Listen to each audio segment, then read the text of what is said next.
हे good morning friend, कैसे हो आप सभी। आई होप आप सभी बेहतर होंगे और मेरी क्लास में आप सभी का बहुत बहुत स्वागत है। यहाँ पर हम अपने सीटेट के पेपर को एनालिसिस कर रहे हैं और सीटेट जनवरी के जो एग्जाम्स आने वाले हैं उसके लिए प्रिपेयर होंगे। यहाँ पर मैं आपके सामने क्वेश्चन रीड करूंगी और जो राइट ऑप्शन होगा वो मैं आप लोगों के साथ शेयर करूंगी। चलिए वीडियो को स्टार्ट करते हैं।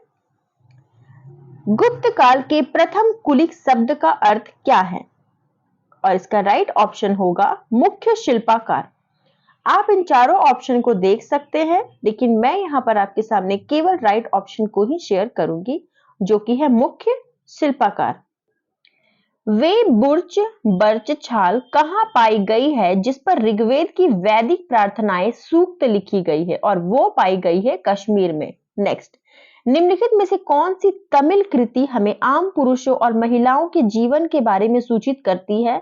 और इसका राइट ऑप्शन होगा पोरिया पुराणम। नेक्स्ट, निम्नलिखित में से कौन मेल नहीं खा रहा है? और इसका राइट ऑप्शन होगा महाबलीपुरम चोल। ये जो है वो राइट नहीं है, बाकी सब राइट है। नेक्स्ट, निम्नलिखित कथनों पर विचार कीजिए। तवारीख को सुशिक्षित व्यक्तियों द्वारा उर्दू में लिखा गया। तवारीख के लेखक नगरों में रहते थे। वे प्रायः अपने इतिहास सुल्तानों के लिए उनसे ढेर सारे पुरस्कार पाने की आशा में लिखा करते थे। और इसका राइट ऑप्शन जो होगा वो 1 और 2 दोनों होगा। नेक्स्ट, निम्नलिखित में से वे कौन सी रचना सूरदास के द्वारा संकलित नहीं है? और वो रचना है साहित्य रत्ना। यानी साहित्य रत्ना जो है वो सूरदास के द्वारा संकलित नहीं है, बाकी सूरसागर, सूरसारावली और साहित्य लहरी ये तीनों सूरदास के द्वारा संकलित है। निम्नलिखित कथन तथा कारण पर विचार करें तथा सही विकल्प चुनें।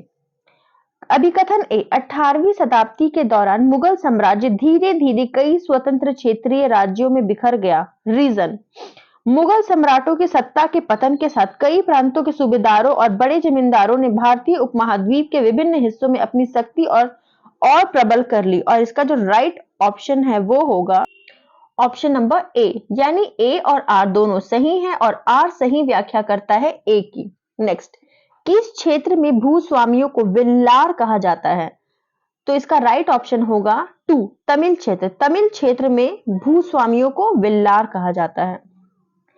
कथनों ए तथा बी को पढ़े एवं सही उत्तर का चुनाव करें। राजा राममोहन राय जैसे लोगों को सुधारक इसलिए कहा जाता है क्योंकि वे मानते थे कि समाज में परिवर्तन लाना और अन्यायपूर्ण तौर तरीकों से छुटकारा पाना जरूरी है। सुधारकों का विचार था कि इस तरह से परिवर्तन लाने के लिए लोगों को इस बात के लिए प्रेरित किया जाना चाहिए कि वे पुराने व्यवहार को छोड़कर जीवन का नया ढंग अपनाने के लिए तैयार हो। और इसका राइट ऑप्शन जो होगा वो होगा ए और बी दोनों सही हैं। नेक्स्ट, पूर्व मद्रास चेन्नई में स्थापित वेद समाज प्रेरित था किससे? वो प्रेरित था ब्रह्मा समाज द्वारा। नेक्स्ट, निम्नलिखित कथनों ए तथा आर को पढ़िए और उपयुक्त विकल्पों का चयन कीजिए। अभिकथन ए, ईवी रामास्वामी नायकर और पोरियार मनु संहिता भागवत गीता और रामायण जैसे ग्रंथों के आलोचक थे। और इसका रीजन होगा पेरियार ने देखा कि ये ग्रंथ निम्न जातियों के ऊपर उच्च जातियों और महिलाओं के ऊपर पुरुषों का वर्चस्व स्थापित करने के लिए उपयोग में लाए जाते हैं। और इसका सही आंसर जो होगा वो होगा ऑप्शन नंबर ए और आर दोनों सही है और ए की आर सही व्याख्या करता है। नेक्स्ट, किस गवर्नर जनरल ने घोषणा की थी कि बहादुर शाह जफर अंतिम मुगल राजा होंगे? तो घोषणा की थी कैनिंग ने या लॉर्ड कैनिंग ने। नेक्स्ट, निम्नलिखित में से किस भाषा में केसरी अखबार छपता था? तो केसरी अखबार छपता था मराठी में। नेक्स्ट, निम्नलिखित में से किस एक्ट से भारतीय संविधान द्वारा काफी संख्या में प्रावधान किए गए हैं? इसका राइट आंसर होगा 1935 एक्ट। नेक्स्ट, निम्न में कौन सुमेलित नहीं है? तो सुमेलित नहीं है बृहस्पति 53, बृहस्पति ग्रह है और उसकी चंद्रमा 53 नहीं है। यूरेनस की चंद्रमा 52 नहीं है और नेपच्यून की चंद्रमा यानी सैटेलाइट 13 नहीं है। सिर्फ मंगल है जिसकी चंद्रमा 2 है, यानी कि जो नहीं वाला ऑप्शन होगा वो होगा 2, 3 और 4। नेक्स्ट, निम्नलिखित कथनों ए तथा आर को पढ़िए तथा उपयुक्त विकल्प का चयन कीजिए। अभिकथन ए, उत्तर ध्रुव वृत्त और उत्तरी ध्रुव के बीच के क्षेत्रों में बहुत ठंड होती है। रीजन, सूर्य की किरणें हमेशा तिरछी होती हैं और कम ऊष्मा देती है। सही विकल्प चुनें। ए और आर, इसका सही आंसर जो होगा वो होगा ऑप्शन होगा 1। चलिए आगे बढ़ते हैं। सूर्य पूर्व में उदय होता है क्योंकि क्यों उदय होता है? क्योंकि पृथ्वी पश्चिम से पूर्व की ओर चक्कर लगाती है। नेक्स्ट, भारत में केंद्रीय सरकारी कार्यालयों के खुलने का समय पूर्वाह्न 9 बजे भारतीय मानक समय है। चंडीगढ़ के पास 7645 पूर्वी देशांतर पर और कलकत्ता के पास 8815 पूर्वी देशांतर क्रमशः पर स्थित केंद्र सरकार के कार्यालयों के खुलने का स्थानीय समय क्या होगा? और उसका स्थानीय समय होगा 8:37 पूर्वाह्न और 9:23 पूर्वाह्न क्रमशः। नेक्स्ट, दक्कन पठार अपने पश्चिमी भाग पर कौन सी भौतिक विशेषता से जुड़ा हुआ है? और इसकी भौतिक विशेषता जो है वो है सहरादी। नेक्स्ट, मिलान करें और उचित विकल्प का चयन करें। इसका राइट ऑप्शन जो होगा वो ए का 4 यानी संगमरमर, कायांतरित शैल, बलुआ पत्थर, अवसादी शैल, कोयला, जीवाश्म ईंधन, ग्रेनाइट, आग्नेय शैल। नेक्स्ट, निम्नलिखित युग्मों पर विचार कीजिए। उपयुक्त में से कौन युग्म सही है? इसका जो राइट आंसर होगा वो होगा ऑप्शन नंबर 3 यानी बी और डी। बी और डी क्या है मैं आपको दिखाती हूं। बी स्टैक यानी समुद्री तरक और डी हिमोड़ यानी हिमनद। लद्दाख की जलवायु अत्यधिक शीतल और शुष्क है। निम्नलिखित में से कौन सा कारक इसके लिए उत्तरदायी है? इसके लिए उत्तरदायी है ऊंचाई। निम्नलिखित कथनों ए तथा आर को पढ़िए तथा सही विकल्प का चयन कीजिए। कम तापमान वाले क्षेत्रों में वायु ठंडी होती है, ठंडे क्षेत्रों में वायु भारी होती है। ऑप्शन नंबर ए आर दोनों सही है और आर ए की सही व्याख्या है। निम्नलिखित में से कौन सा जनसंपर्क माध्यम का उदाहरण नहीं है? और निम्नलिखित में से कौन सा जनसंपर्क यानी जनता से संपर्क माध्यम का उदाहरण नहीं है? और इसका राइट ऑप्शन जो होगा वो होगा सेल्यूलर फोन। नेक्स्ट, भूमध्य सागरीय प्रकार की वनस्पति कहां नहीं पाई जाती है? और ये होगा दक्षिण पूर्वी अफ्रीका। नेक्स्ट, निम्न संसाधनों पर विचार कीजिए। आप ये सब संसाधन देख रहे हैं, अभ्रक, वन, प्राकृतिक गैस, मृदा, जल, इसमें विचार करना है। उपयुक्त में से कौन सा प्राकृतिक संसाधन नवीनीकरण संसाधन के उदाहरण है? और इसका राइट आंसर जो होगा वो होगा बी, डी और ई। बी यानी वन, डी यानी मृदा और ई यानी जल। मृदा के विचरण गठन में कौन से कारक मुख्य भूमिका निभाते हैं? और इसका जो राइट आंसर है वो हो जाएगा केवल ए तथा सी यानी मूल चट्टान और जलवायु संबंधी कारक। नेक्स्ट, कर्ज का जाल ग्रामीण इलाकों में मुख्यतः डैश के बीच एक शोषणकारी संबंध को दर्शाता है। और इसका राइट आंसर जो है वो होगा साहूकार और छोटे किसान। नेक्स्ट, निम्नलिखित कथनों ए तथा आर को पढ़िए तथा उपयुक्त विकल्प का चयन कीजिए। अभिकथन ए, लोकतंत्र में स्वतंत्र संचार माध्यम मीडिया महत्वपूर्ण है। रीजन आर, संचार माध्यम मीडिया से प्राप्त सूचना विश्वसनीय होना चाहिए, ना कि पश्चातापपूर्ण। ऑप्शन नंबर ए 1 इसका राइट आंसर होगा, यानी ए और आर दोनों सही है तथा आर ए की सही व्याख्या करता है। नेक्स्ट, भारत में सरकार काम करती है किस स्तर पर? निम्नलिखित में से कौन सा विकल्प सही है? तो आंसर जो है वो होगा ऑप्शन नंबर बी और सी यानी राज्य स्तर और राष्ट्रीय स्तर पर। यहां पर आप देख सकते हैं ऑप्शन नंबर बी और सी। नेक्स्ट, कौन सरपंच की तरह काम करता है? और इसका जो है वो राइट आंसर होगा अन्य वार्ड सदस्यों द्वारा चयनित चुना गया एक वार्ड सदस्य जो है वो सरपंच की तरह काम करता है। लेबर चौक किसे कहते हैं? ऐसी जगह जहां दिहाड़ी मजदूर काम की तलाश में इकट्ठा होते हैं उसे लेबर चौक कहते हैं। निम्नलिखित कथनों को पढ़ें और सही विकल्प चुनें। बुनकरों की सहकारी संस्था व्यापारियों के ऊपर निर्भर कम करने का एक साधन है और व्यापारियों की आमदनी बढ़ाने का जरिया है। इसका राइट ऑप्शन जो होगा वो होगा केवल ए सही है। यानी बुनकरों की सहकारी संस्था व्यापारियों के ऊपर निर्भरता कम करने का एक साधन है। नेक्स्ट, निम्नलिखित कथनों ए तथा आर को पढ़े तथा उपयुक्त विकल्प का चयन कीजिए। अभिकथन ए, किसी भी देश को पूरी तरह से लोकतांत्रिक नहीं कहा जा सकता। व्यक्ति और समुदाय सदैव लोकतंत्र को नए अर्थ देने का प्रयास करते हैं और इसका जो राइट ऑप्शन है वो होगा ऑप्शन नंबर 1। ए और आर दोनों सही हैं तथा आर ए की सही व्याख्या करता है। नेक्स्ट, जेंडर असमानता का समाधान डैश के स्तर पर करने की जरूरत है और ये इसका राइट आंसर होगा परिवार, समाज और सरकार। ये तीनों स्तर पर जेंडर असमानता का समाधान करने की जरूरत है। निम्नलिखित में से कौन सा मौलिक अधिकार नहीं है और इसका राइट ऑप्शन जो है वो होगा संपत्ति का अधिकार मौलिक अधिकार नहीं है। नेक्स्ट, स्कूलों के मध्याह्न भोजन की योजना का प्रावधान निम्नलिखित में से भारतीय नागरिकों को प्राप्त किस मौलिक अधिकार का विस्तार है? स्कूलों में मध्याह्न भोजन की योजना का प्रावधान निम्नलिखित में से भारतीय नागरिकों को प्राप्त किस मौलिक अधिकार का विस्तार है? और इसका राइट आंसर जो होगा वो होगा जीवन का अधिकार। इंसाफ में देरी यानी इंसाफ का कत्ल, यह मुहावरा भारत की न्याय व्यवस्था से जुड़ी निम्नलिखित में से किस समस्या को दर्शाता है? यह दर्शाता है ऑप्शन नंबर 2 यानी न्यायालयों द्वारा सुनवाई खत्म करने में अप्रत्याशित देरी होना। नेक्स्ट, 2006 में लागू हुआ वन अधिकार अधिनियम एक ऐसा कानून है जो डैश के अधिकारों को सुनिश्चित करता है और इसका राइट आंसर जो है वो होगा ऑप्शन नंबर 3 ए और बी यानी वनवासी और अनुसूचित जनजाति को सुनिश्चित करता है। चलिए आगे बढ़ते हैं क्वेश्चन नंबर 70 पर।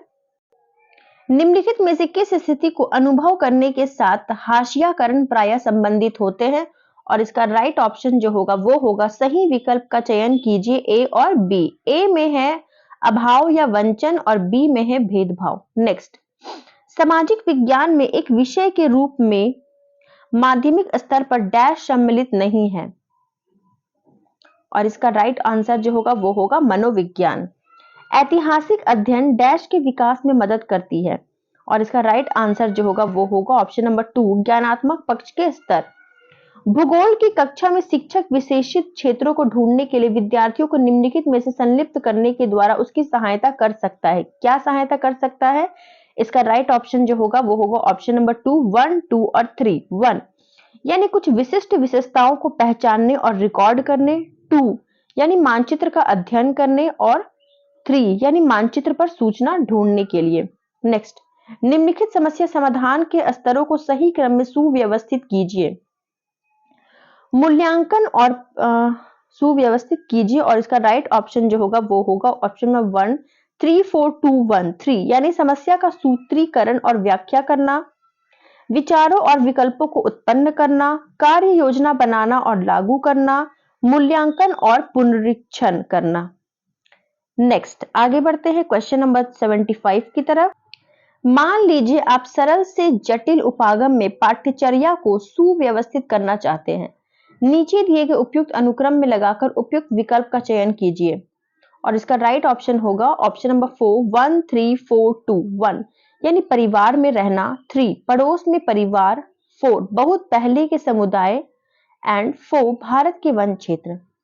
निम्नलिखित मानचित्रों में से कौन से मानचित्र का आप कक्षा में पृथ्वी की प्राकृतिक विशेषताओं को दर्शाने के लिए उपयोग करेंगे? और इसका राइट ऑप्शन होगा वो होगा भौतिक मानचित्र। नेक्स्ट, एक सामाजिक विज्ञान की शिक्षिका अपने विद्यार्थियों से उनकी अपने क्षेत्र में स्वास्थ्य सुविधाओं की दशा पर जांच करवाना चाहती है। निम्नलिखित में से उनकी पाठ योजना में क्या स्थान पा सकता है? इसका राइट ऑप्शन जो होगा वो होगा ऑप्शन नंबर 1 दोनों ए तथा बी। ए में है स्थानीय स्वास्थ्य केंद्र में भ्रमण का आयोजन और बी में है सरकार को गरीबों को स्वास्थ्य सेवाएं क्यों उपलब्ध करवानी चाहिए इस पर चर्चा का आयोजन। नेक्स्ट, सामाजिक विज्ञान का एक शिक्षक सामाजिक न्याय और हाशियाकरण विषय पर चर्चा करने की योजना बना रहा है।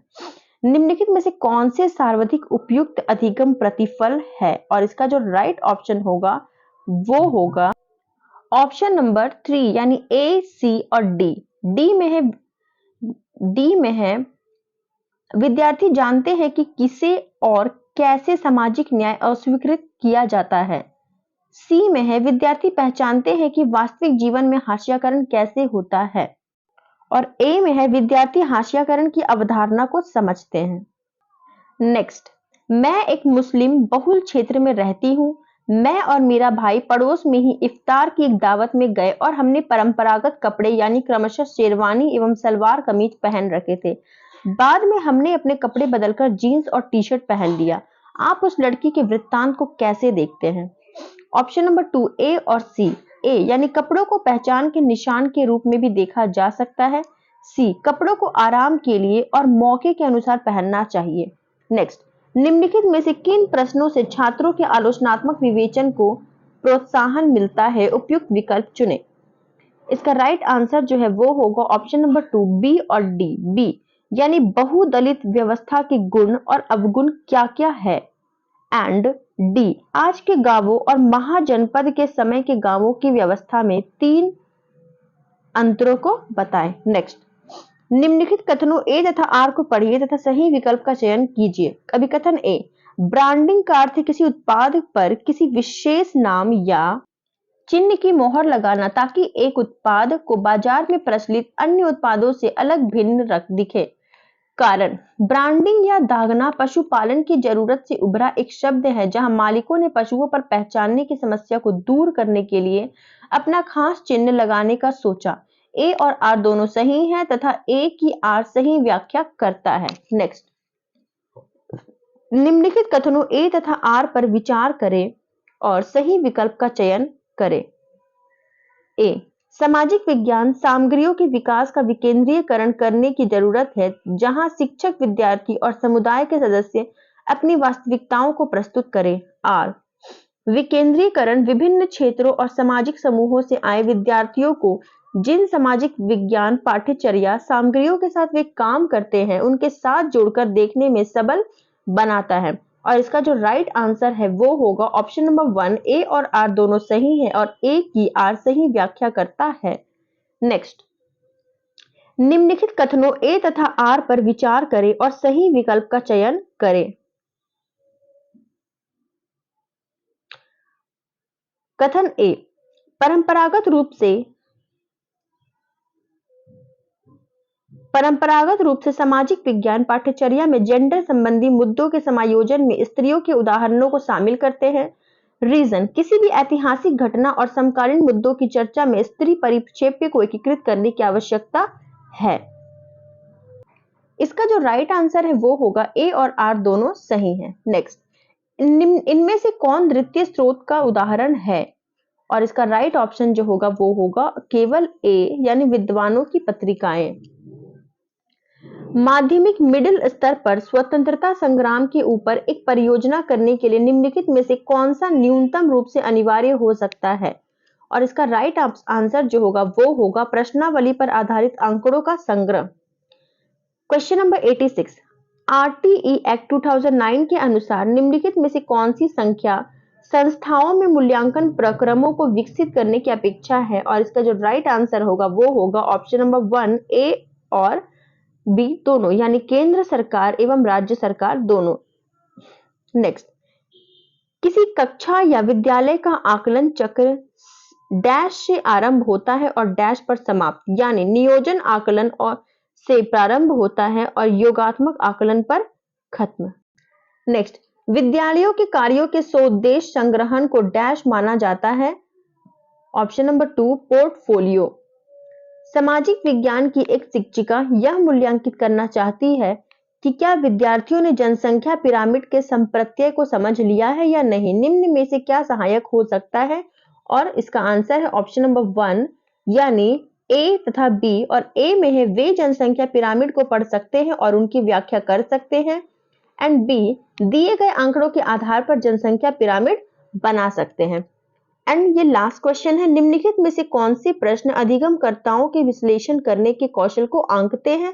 और इसका जो राइट आंसर होगा वो होगा ऑप्शन नंबर 4 ए और डी दोनों यानी ए, अगर हिमालय की सभी हिमनदी पिघल जाए और भारत में मानव जीवन पर इसके क्या प्रभाव होंगे। एंड डी, भारत में राष्ट्रीय एकीकरण क्यों आवश्यक है? तो आई होप फ्रेंड्स आप लोगों को आज का ये वीडियो भी पसंद आया होगा और इसी तरह से हम अपने सीरीज को आगे कंटिन्यू करेंगे और जनवरी आते आते मैं आपको बहुत सारे प्रीवियस ईयर को एनालिसिस करवा दूंगी जिससे आपको समझने में बहुत ही ज्यादा इजी होगी। तो चलिए मिलते हैं कल की क्लास में। आई होप आज का दिन बेहतर हो आपके लिए। Thank you so much. Have a nice day. Bye bye.